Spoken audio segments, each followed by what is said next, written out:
Have I told you that's that night, 4th of July, 1985, is the first time I cut a promo on anybody in the office in the wrestling business. Oh, I've never heard this then. No. So obviously, I've just told you how we made these arrangements for everybody to get what they wanted. And I know some people are going, oh, so Cornette was so integral that he had to go over there and do the thing with Sunshine. In all modesty and honesty, yes, that's why they asked for it. That's why they paid for my plane ticket to fly back from Atlanta to Dallas to do this, because I can't remember what the main event was in Fort Worth that night, but this was like either the second or maybe the third feature thing that people were into, because we did the women's lib thing and they wanted to see her in some way humiliate me.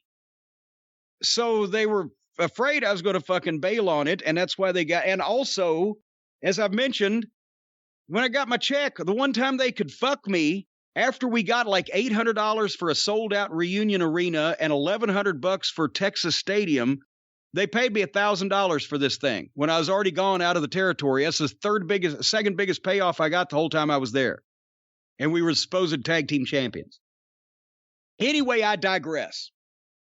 So this is on the Saturday night KTVT Fort Worth 2-hour wrestling program. This is what they're taping the Tarrant County show for. There's 12,000 people there. It did $138,000 at the gate. Wow. So they're sold out. And the part of this card is being taped, including the thing with me and Sunshine. It's going to air on the following Saturday's 2-hour channel. Their superstation in Dallas Fort Worth was Channel 11. It went all over Oklahoma and North Texas.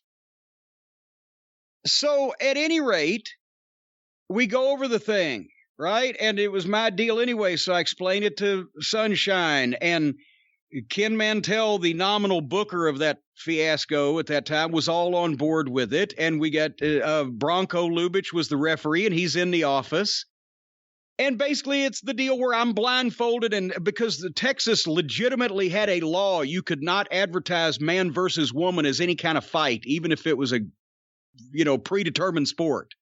So they got around it by saying it was going to be an exhibition. I was blindfolded, and Sunshine could take her best shot at me, and if she couldn't knock me down, then I was going to take the blindfold off and just have my way with her and just beat her about the head and face. That's what we're promising people. Well, they know it, even to the point where I came out to Walking on Sunshine by Katrina and the Waves, and she comes out to I Am Woman by Helen Reddy. And the fans, it's on television on that tape that I've got one. It's out there somewhere, but the goddamn people were singing I Am Woman on Sunshine's way to the ring. That's how, because I did where she's rattling the pots and pans around. She ought to be barefoot and pregnant. She's been on more street corners than the Dallas Times-Herald, all that shit. I had roasted her. Anyway, so the deal is basically, we're going to give the rules. I'm going to cut a fucking promo on Sunshine to get the fucking people mad. I'm going to put the blindfold on. Her man, Scott Casey, is going to run out and distract Bronco Lubitsch while Kabuki comes in the ring. And as I'm standing there waiting for her to give me her best shot on the chin, I don't know that Kabuki's there. He gives me the thrust kick. It knocks me ass over tea kettle upside down. He bails out. Sunshine puts her foot on my chest. Bronco Lubitsch turns around and counts a pin. And then I take the goddamn hood off, and there's Sunshine standing over me. I think she did it, and I go ballistic, and the people fucking loved it. That's what was scheduled to happen, and that, along with something else I'm about to tell you, actually did happen, and the people loved it. However, right as we've made our entrances, we've got the thing established. Right as I'm starting to cut a little short promo to get the fucking people going, and then we're going to do this deal, into the ring comes Chris Adams. What the fuck? And he grabs the microphone. Apparently, I've left now. It's my last night. The Midnight Express is gone. Somebody else is leaving too, but they're bringing back Bruiser Brody. But Brody ain't there that night, so they wanted to shoot an angle to tease that Brody was coming back. So they had Chris that somehow, and I never got the story of why this happened right at this specific point, or why nobody could tell me about it, because I was too busy yelling afterwards. But since we were the main event slot of the what was going to be shown on TV, instead of sending Chris Adams before our entrances, or instead of sending him after we finished our deal or whatever, they sent him to jump in the ring and announce that he was attacked in the parking lot by Bruiser Brody, who broke his windshield out with a chain or something. And he's scared to death, and I don't know what's going to happen, and maybe he's calling the police. And then he leaves. But he's jumped right in the middle of our thing, and we didn't know he was. And Sunshine's perplexed. And she was a nice girl, but easy to throw off a little bit. And I'm like, what the fuck? And plus, they stepped on our shit, right?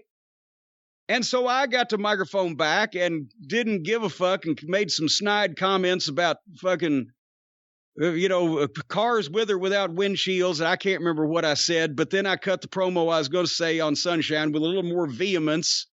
And we did the deal. And as soon as I got back in the back, here's Ken Mantell with the headset. I said, what the fuck was that? Well, I said, what the fuck is Chris Adams jumping in? I said, well, what the fuck? I didn't know that was coming. She didn't know that was coming. I said, never mind. You know what?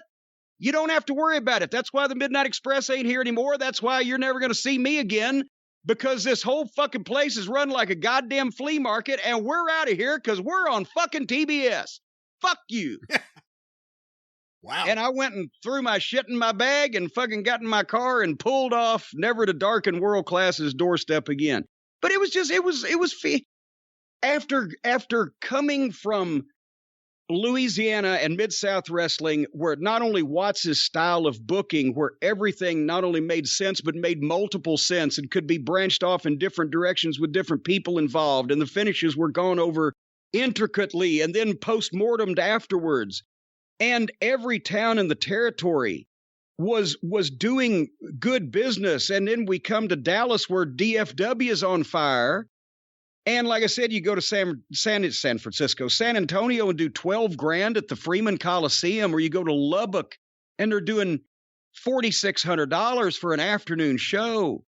And Amarillo's maybe do $8,000. And, and they're just lackluster cards. And the booking, Ken Mantell he was in over his head, and it was just simpleton booking.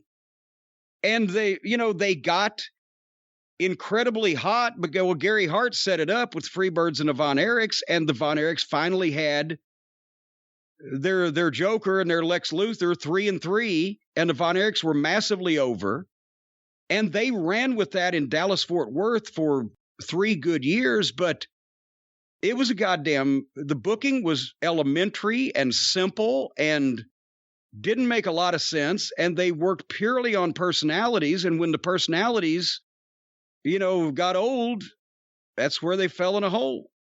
But it was just, so I let them fucking have, because what the fuck? I'd gone through all of that to not be in the Omni, to go do them a favor and not leave them and not leave Sunshine without getting her last word on me.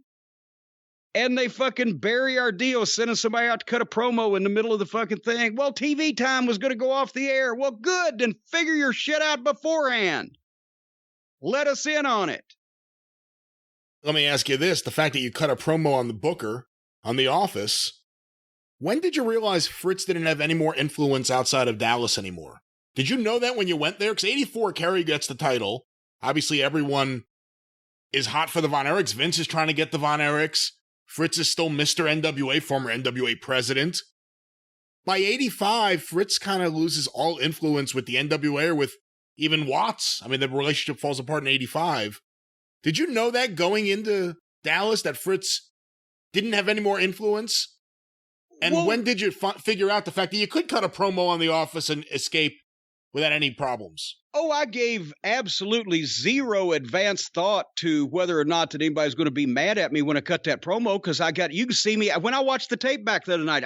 You can see me mad. If you know my mad faces, you can see me mad in the ring. I couldn't wait to yell at somebody. But that was the final 6 months of being stuck, doing all the hard work at the spot shows, being supposedly tag team champions, but the belts being held up for 3 months out of that. We loved working with the Fantastics, but not every night for 6 months, with no direction and not getting any matches with the Von Erichs to make the legitimate money. So we're there having a paid vacation for making $1,000 a week when Crockett wants us. Dusty and Crockett were both ready to help us carry our bags in their door. So do you think if Fritz wasn't even at Fort Worth that night, as far as I can tell, if he'd have called Jimmy Crockett up and said, hey, that new manager you just got, he cussed out my booker, Crockett would have probably given me a bonus the first week. Because he'd been sitting there for 6 months waiting for us to get tired of working in Dallas. Because I almost started a fight between Jimmy Crockett and Bill Watts when I called up, and we had originally, as I've said, been booked for Jimmy Crockett to start after we left Louisiana, before we knew that they wanted us to go to Dallas.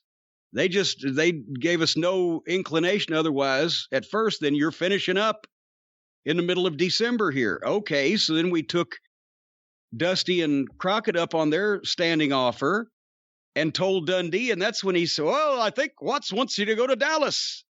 And the theory was that Watts would be able to bring us back for the Superdome or Houston or Oak City and Tulsa on a occasional basis and still have us for the big events.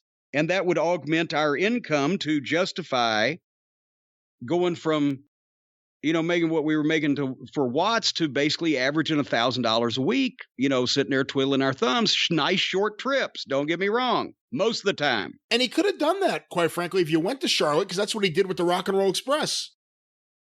Well, the point is, after a while, we just got tired of Dallas because it was going to not change and we were going to lose our opportunity the longer we dicked around. So like I said, we got the Texas Stadium payoff and then called Crockett, set everything up.